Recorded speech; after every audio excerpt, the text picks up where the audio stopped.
எல்லா புகழும் இறைவனுக்கே.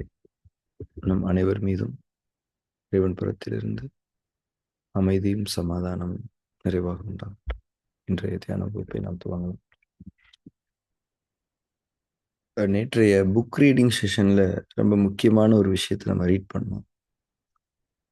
நம்முடைய நுரையீரல் வெளி சூழலில் இருந்து காற்று சக்தியை கிரகிக்கிறது. அந்த காற்று சக்தியானது சரிவிகித சமநிலையோடு ஒரு விகிதாச்சார ஒழுங்கோடு இருக்க வேண்டும். காற்றுல நிறைய வாயுக்கள் கலந்திருக்கு வளிமண்டலத்துல. அதுல நமக்கு தேவையான ஒண்ணுதான் நாம உள்ள எடுத்துக்க போறோம்.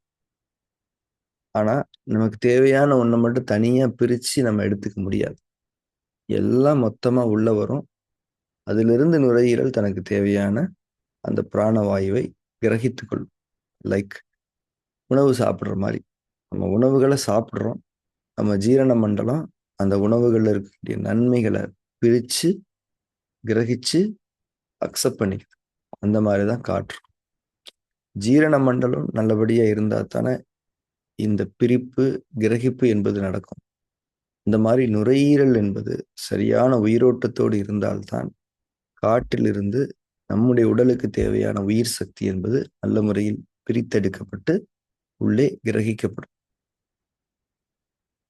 இந்த நுரையீரல் அதற்குரிய உயிரோட்டத்தோடு இருப்பதற்கு நிறைய காரணிகள் இருக்கின்றன. அந்த உயிரோட்டத்தை உறுதிப்படுத்தக்கூடிய ஒரு முக்கியமான காரணியை பற்றி தான் நேற்று நம்ம புத்தக வாசிப்புல டிஸ்கஸ் பண்ணோம். இப்போ நமக்கு வேர்க்குது. அந்த வேர்வையில 2 வகை இருக்குது. நார்மலா நமக்கு வேர்க்குது. இது உடலின் இயல்பான கழிவு நீக்க நிகழ்வு, நன்மை இது. ஆனா மூச்சு வாங்கிய நிலையில வேர்க்குது அப்படின்னா இது நம்முடைய உடலுக்கு தகாத ஒன்று. மூச்சு வாங்குற நிலையில நமக்கு வேர்க்குதுன்னா அந்த நிலையில நாம சுவாசிக்கக்கூடிய காற்று விகிதாச்சார ஒழுங்கற்ற காற்று. அந்த காற்று உயிரோட்டம் குறைந்த காற்று அல்லது உயிரோட்டம் இல்லாத காற்று என்று நாம் அறிந்து கொள்ள வேண்டும். காற்றை கொண்டு நம்முடைய உடலில் நடைபெறக்கூடிய பணிகள் ஏராளம் ஏராளம் ஏராளம். முக்கியமா நம்முடைய இரத்த ஓட்டம், அந்த இரத்த ஓட்டத்தினுடைய ஒழுங்கு, அதனுடைய குளிர்ச்சிக்கு காற்று ரொம்ப முக்கியம். நம்முடைய ஜீரணத்துக்கு ரொம்ப முக்கியம். நேத்து நம்ம பார்த்தோம், எண்ணங்களுக்கு நம்ம அடிமையாயிடக்கூடாதுன்னு பார்த்தோம். அந்த எண்ணங்களுக்கு அடிமையாகாம எண்ணங்களை ஆளுமை செய்யக்கூடிய திறன் நமக்கு வேண்டும் என்றால் காற்று ரொம்ப முக்கியம். நம்முடைய சிறுநீரகத்துக்கு காற்று ரொம்ப முக்கியம். நம்முடைய உடலின் ஒவ்வொரு பாகத்துக்கும் காற்று முக்கியம். ஏன்னா காற்று எங்க இருக்கோ அங்கதான் அசைவு இருக்க முடியும். காற்று என்பது நம்முடைய உயிருக்கு உயிரூட்டக்கூடியது. ஒவ்வொரு க்ஷணமும் நம்ம உயிரோடு இருக்கணுமா இல்லையா? உயிர் முழுமை பெற்ற நிலையில் இருக்கணுமா இல்லையா? அப்போ காற்று என்பது ஒவ்வொரு க்ஷணமும் நமக்குள்ளே அந்த விகிதாச்சார ஒழுங்கோடு உள்ளே வர வேண்டும். ஆனா என்ன நடக்குது? நம்ம மூச்சு வாங்கி கொண்டிருக்கும் நிலையில் நமக்கு வியர்க்கும் போது அந்த காற்றினுடைய விகிதாச்சார ஒழுங்கு பாதிக்கப்படுகிறது. நம்முடைய உயிருக்கு உயிரளிக்கக்கூடிய அந்த பணியில் ஒரு பெரும் குறைபாடு ஏற்படுகிறது. நம்முடைய இரத்த அழுத்த மேலாண்மையின் ஒழுங்கு சீர்குலைகிறது. ஜீரண ஒழுங்கு சீர்குலைகிறது. நம்முடைய உறுப்புகளின் சுருங்கி விரியக்கூடிய தன்மைகள் சீர்குலைகின்றன. நம்முடைய உடலின் ஒட்டுமொத்த உயிரோட்டமும் குறைபாட்டை சந்திக்கிறது. இப்ப இந்த மூச்சு வாங்கிக்கிட்டே வேர்க்கிறதுங்கிறது எப்பங்க நடக்குது? எனக்கு நடக்கவே இல்லையே அப்படின்னு நம்மள சில பேர் சொல்லலாம். பெரும்பாலான மனிதர்களுக்கு அது நடக்கிறது. அதை நன்மை என்றும் அவர்கள் நினைத்துக் கொண்டிருக்கிறார்கள். அதுல முக்கியமான ஒண்ணுதான் உடற்பயிற்சி, ஓட்டம், பிரிஸ்க் வாக்கிங், இன்னும் பல்வேறு விதமான உடலை தீவிரமாக உழைப்புகளில் ஈடுபடுத்தக்கூடிய செயல்பாடு. இதை ரொம்ப கவனமா நாம தவிர்க்கணும். இப்போ ஒருத்தர் விளையாடுறார். விளையாட்டு என்பது உணர்வா உணர்ச்சியா அப்படின்னா அது எப்படி அங்க எல்லை மாறுதுன்னா எப்போ உங்களுக்கு மூச்சு வாங்க ஆரம்பிக்குதோ அப்ப அந்த விளையாட்டு உணர்ச்சியா மாறுது. இப்போ ஒருத்தர் உழைக்கிறார், நன்மை. எப்போ உங்களுக்கு மூச்சு வாங்கி வியர்க்கிற நிலையை நீங்க அடைஞ்சு அதையும் தொடர்ந்து நீங்கள் உழைத்து கொண்டிருக்கிறீர்களோ அந்த உழைப்பு உங்களுக்கு கேடானது. நீங்க வந்து ரன்னிங் பண்றீங்க. மூச்சு வாங்கி வேர்க்குதுன்னா, அந்த பாயிண்ட்டுக்கு மேல நீங்க ரன்னிங் பண்றது அப்படிங்கிறது வந்து உங்களுடைய உடலுக்கு தீங்கானது.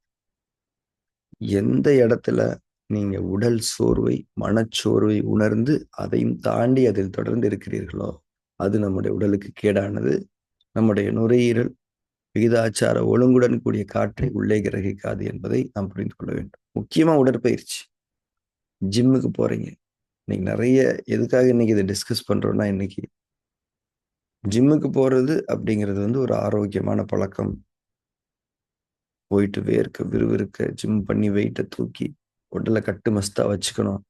எவ்வளவு ஒழுக்கமானவருங்க, எவ்வளவு ஹெல்த் கான்சியஸா இருக்காருன்னு நம்ம சொல்றோம். ஆனா அதுல இருக்கக்கூடிய அந்த சமநிலை மீறலை நாம் கவனத்தில் கொண்டிருக்க வேண்டும். ஜிம்முக்கு போகலாம், ஒர்க் அவுட் பண்ணுங்க, வாக்கிங் பண்ணுங்க, விளையாடுங்க, உடல் உழைப்புகளை செய்யுங்க, என்ன வேணா செய்யுங்க. ஆனா உடம்புல அந்த மூச்சிறைப்பு ஏற்பட்டு, மூச்சு வாங்குறது ஏற்பட்டு, இதய நெஞ்சு பகுதியில் அந்த மூச்சு அது தெரியுது, வேர்க்குது அப்படின்னா நாம் எல்லையை கடந்து விட்டோம். நிறுத்தி கொள்ள வேண்டும். உயிருக்கு உயிரளிக்கக்கூடிய அந்த காற்றின் தரம் கெட்டு கொண்டிருக்கிறது. ஒரு சாப்பிட்டுக்கிட்டே இருக்கிறோம். சாம்பார்ல பல்லி விழுந்துருச்சுப்பா, எல்லாரும் சாப்பாடு நிப்பாட்டுங்கன்னு அனௌன்ஸ் பண்றாங்க. ஐயோ, என்னது பல்லி விழுந்துச்சு, நிப்பாட்டுவோமா இல்லையா? அதே மாதிரிதான். அந்த எல்லையை நாம உடல் உழைப்புகளின் போதும், விளையாட்டுகளின் போதும், நடைப்பயிற்சியின் போதும், ஓட்டப்பயிற்சியின் போதும், இன்னும் பல்வேறு விதமான நம்முடைய உடல் சார்ந்த ஈடுபாடுகளின் போதும் அதை நாம் கண்டு கொண்டு நிறுத்திக் கொள்ள வேண்டும். வேர்க்கலாம் நல்லது, மூச்சு வாங்கி வேர்க்கக்கூடாது. அது ஆபத்தானது, உடல் ஆரோக்கியத்திற்கு மிக மிக ஆபத்தானது என்பதைத்தான் நேற்று புக் ரீடிங்ல நம்ம பார்த்தோம். முக்கியமா இதயம் சம்பந்தமான நோய்களில் இருந்து நாம் பாதுகாக்கப்பட வேண்டும் என்றால் இது மிக மிக கவனமாக நாம் புரிந்து கொள்ள வேண்டிய ஒரு ஞானம். இன்னைக்கு பொதுவா நம்ம இதயம் அப்படின்னா மிகப்பெரிய ஒரு ஆரோக்கியம் பேணிக் கொள்ளப்பட வேண்டிய உறுப்பு என்பது நம்முடைய உணர்வுக்கு பொருத்தமாக புரிகிறது. எந்த ஒரு பிரச்சனைனாலும் நம்ம உடனே ஆஸ்பத்திரிக்கு போக மாட்டோம். ஐயோ இங்க வலிக்குது, உடனடியா போங்கப்பா அப்படின்னு சொல்லுவோம். ஏன்னா இதயத்துக்கு அவ்வளவு முக்கியத்துவம் இருக்குன்றது நம்ம உணர்வுல நம்ம புரிஞ்சுக்கிட்டோம். அது உண்மைதான். ஏன்னா இதயம் ரொம்ப முக்கியமான ஒரு உறுப்பு. நம்முடைய காற்றிலிருந்து கிரகிக்கப்படக்கூடிய உயிராற்றலை ரத்தத்தில் கலந்து உடல் முழுக்க அதை பரப்பக்கூடிய பொறுப்பை கொண்டிருக்கக்கூடிய உறுப்பு இதயம். அதனாலதான் அந்த உறுப்புக்கு நம்ம உணர்வாகவே முக்கியத்துவம் கொடுக்கும். நம்ம மனசு இங்கதான் இருக்குன்றதையும் நம்ம வந்து உறுதிப்படுத்துறோம். ஏன்னா நம்ம மனசினுடைய நல்ல தன்மைகளோ கெட்ட தன்மைகளோ உடல்ல இன்ஸ்டன்டா இம்பாக்ட் ஆகக்கூடிய இடம் ஹார்ட் தான். அதனாலதான் நம்ம இதை மனசாவே பார்க்கிறோம். அப்போ அந்த இதயத்தினுடைய துடிப்பு அதிகமாகுதல் என்பது எதன் விளைவின் அடுத்ததாக நடக்கிறது? நுரையீரல் எப்போ காற்றினுடைய உயிர் சக்தியை முழுமையாக கிரகிக்க முடியவில்லையோ அதனுடைய வெரி நெக்ஸ்ட் இம்பாக்ட் எங்க தெரியுது? இதயத்துல தெரியுது. ஹார்ட் பீட் அதிகமா. இப்ப மூச்சு வாங்குதல் என்பது வெறும் மூச்சு வாங்குதல் அல்ல, இதய துடிப்பு அதிகமாகுது. நம்ம இதய துடிப்பை என்னைக்கு உணர்றோமோ இதயம் ஆரோக்கியமா இல்லைன்னு அர்த்தம். நம்ம எல்லைகளை மீறி விட்டோம் என்றார். இதயம் துடிக்கிறது தெரியவே கூடாது. மருத்துவ ரீதியா அதை சொல்றாங்க. ஆன்மீக ரீதியா என்ன சொல்றாங்க தெரியுமா? இதய துடிப்பை நீங்கள் உணராமல் இருக்கக்கூடிய வாழ்க்கை சமாதானம் நிறைந்த வாழ்க்கை. அத விபாசனால வந்து எளிமைன்னு சொல்றாங்க. அந்த தம்ம கோட்பாடுகள்ல அது எளிமைன்னு சொல்றாங்க. எளிமைனா என்னன்னா லேசானது, லேசான வாழ்க்கை, சுகமான வாழ்க்கை, எதுக்குமே அரட்டிக்கிறாத வாழ்க்கை. இறைவன் நம்மை வாழ்விக்கிறான். நம்ம கஷ்டப்பட்டு ஒண்ணு செய்யணும்னு இறைவன் எதிர்பார்க்கவே இல்லை. நம்ம சரியா செய்யணும்னு எதிர்பார்க்கிறான். சரியா செய்யறது ஈஸி, தப்பா செய்யறது தான் கஷ்டம். அதனால எப்போ நீங்க வாழ்க்கையை எளிமையற்ற தன்மையில் ஆக்கிக் கொள்கிறீர்களோ அப்போது நீங்கள் தவறான நிலைப்பாடுகளில் இருக்கின்றீர்கள் என்று அர்த்தம். எப்போ உங்க வாழ்க்கை எளிமையா இருக்குதோ, லேசா இருக்குதோ, அப்ப நீங்க சரியா எல்லாத்தையும் நாம பண்றோம்னு அர்த்தம். அனைத்தையும் அறிவிப்பது நம்முடைய இதயம். இந்த புரிதல் ரொம்ப முக்கியமானது. ஃபார்ம் 3 பண்ணும்போது இதை நம்ம அழகா உணர்வோம். எண்ணங்களுக்கு அடிமையாகாம இருக்கும்போது, மூச்சை கவனிக்கும் போது ஒரு வெறுமைத்தன்மை ஏற்படும் சொன்னா இல்லையா? அந்த வெறுமைத்தன்மைக்கு பேரை தான் விபாசனால எளிமைன்னு சொல்றோம். ஒண்ணுமே இல்லை, சுகமான ஒரு நிலை. எண்ணங்கள் நம்மளை தீண்டல, நம்ம அப்படியே இருக்கிறோம். நம்ம நாமளா இருக்கிறோம். எது நம்முடைய நிரந்தர அங்கமோ அதனோடு நாம் இருக்கின்றோம். மூச்சோட்டம் நடக்கிறது. மூச்சோட்டம் நடக்கிறதே தெரியாது. அது பாட்டுக்கு நடந்துகிட்டு இருக்கும். எளிமையினுடைய அடிப்படை அடையாளம் மூச்சை உணராமல் இருக்கும். மூச்சு வந்துகிட்டு போய்கிட்டு இருக்கும். கவனிச்சா கவனிக்கப்படும், அவ்வளவுதான். மற்றபடி நாமளா இருக்கும். ஃபார்ம் 3 இன்னைக்கு நம்ம ப்ராக்டிஸ் பண்ணலாம். நம்ம அனைவரும் தியானத்துக்கு தயாராகலாம். நம்முடைய கண்களை மூடி புற சூழலிலிருந்து விலகி இருக்கின்றோம், அகசூழலுக்குள் திரும்பி இருக்கின்றோம், அகசூழலில் நிலை பெற இருக்கின்றோம் என்பதை உணர்ந்து விருப்ப உணர்வோடு நாம் தியானத்தில் ஈடுபட வேண்டும்.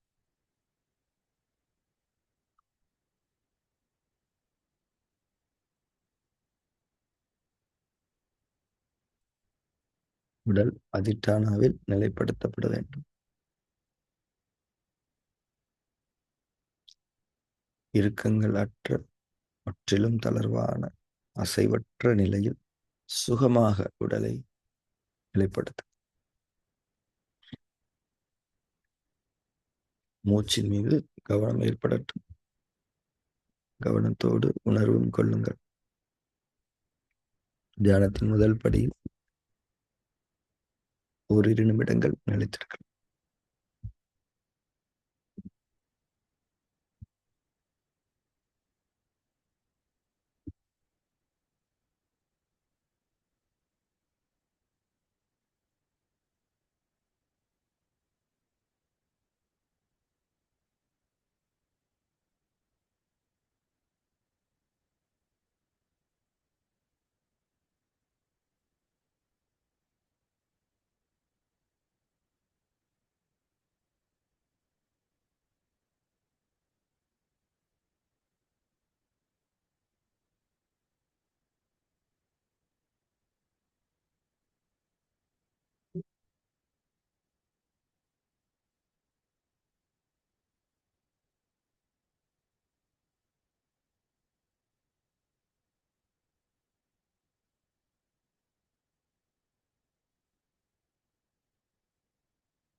ஃபார்ம் 3 செய்ய தொடங்கலாம்.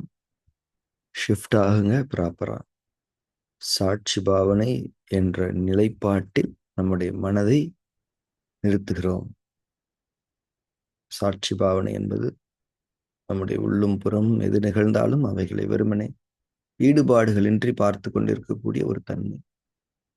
எது நடந்தாலும் மூச்சை கவனித்தல், எண்ணங்கள் எழுதல், உடல் உணர்ச்சிகள் தோன்றுதல், தூக்கம் வருதல்,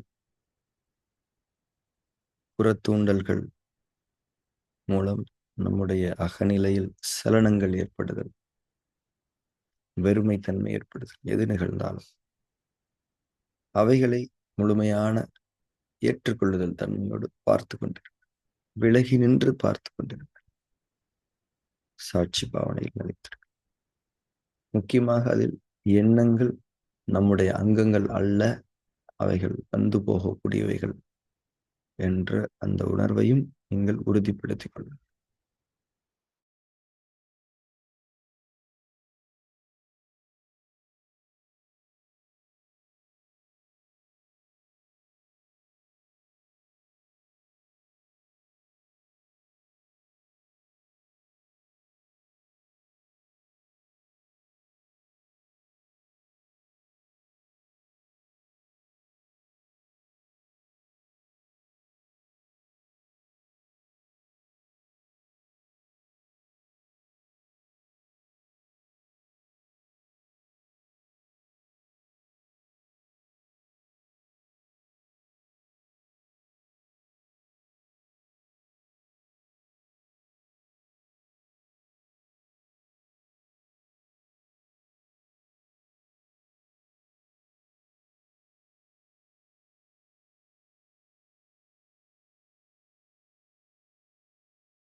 அதிட்டானாவிலிருந்து கலந்து கொள்ளலாம்.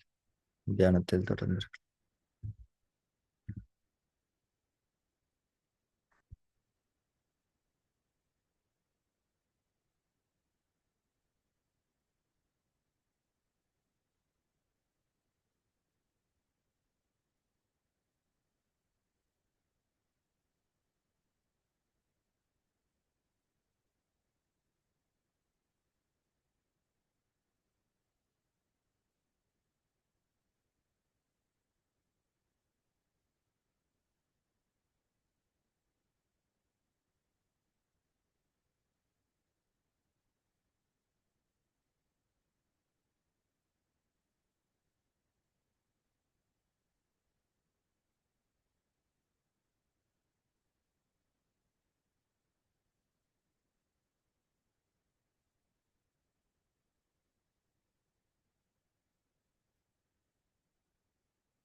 நம் தியானத்தை நிறைவு செய்து கொள்ளலாம். கண்களை திறந்து.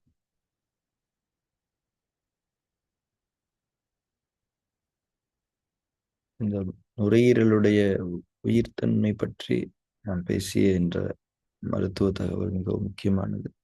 ஆன்மீக அடிப்படையிலும் இதயத்தினுடைய ஆரோக்கியம் மிகவும் முக்கியமானது.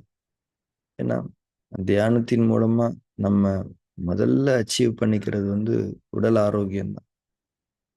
உயிராற்றல் உடலை செம்மைப்படுத்திய நிலையில வச்சிருக்கிறது தான் அடிப்படையா விரும்பும். அதுக்கப்புறம் தான் எல்லாம். அதனால இன்றைய தகவல் மிக முக்கியமான தகவல். நம்முடைய நண்பர்களுக்கு நிச்சயமாக இதை நாம் பகிர வேண்டும்.